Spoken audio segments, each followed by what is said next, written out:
অবসরেই চলে গেলেন Neymar junior. চোখের জলে কান্না করতে করতে বিদায় নিলেন নেইমি। বিশ্বকাপ থেকে বিদায় নেইমার, বিদায় মেসির প্রিয় বন্ধু ব্রাজিলের সর্বকালের সর্বোচ্চ গোলদাতার। পুরো বিশ্বকাপে খেলেছেন মাত্র 38 মিনিট, গোল করেছেন একটি। আনচেলত্তি নিজে বলেছেন পূর্ণ ফিট, তবুও খেলার অর্ধেক সময়ও দেওয়া হয়নি তাকে। আফসোস, হতাশা আর কান্না ভেজা চোখে তাই বিশ্বকাপ থেকে বিদায় নেইমারের। বিদায় নিয়েছেন ব্রাজিলের জার্সিটাকে। আরো থাকছে প্রতিবেদনে। আন্তর্জাতিক ফুটবলকে বিদায় বললেন নেইমার জুনিয়র। আগেই জানিয়েছেন এটি নেইমারের শেষ বিশ্বকাপ, আর সেই বিশ্বকাপ রাঙানোর সুযোগই তাকে দিলেন না আনচেলত্তি।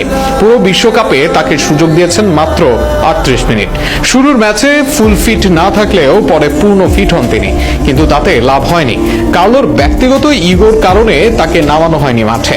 নিজের সাবেক ক্লাব শিষ্যদের অতিরিক্ত প্রাধান্য দিয়ে নেইমারকে সাইড বেঞ্চে রেখেছেন বেশি সময়। অথচ এই নেইমার ব্রাজিলের বিশ্বকাপে ভূমিকা রাখার জন্য কি বা না করেছেন।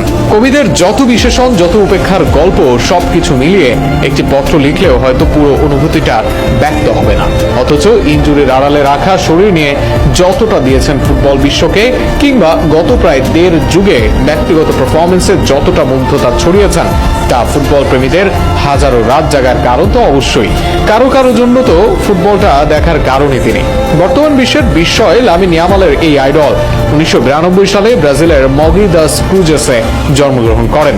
মাত্র 9 বছর বয়সে পেলের স্মৃতি বিজড়িত ক্লাব সান্তোসের নাম লিখিয়েছিলেন।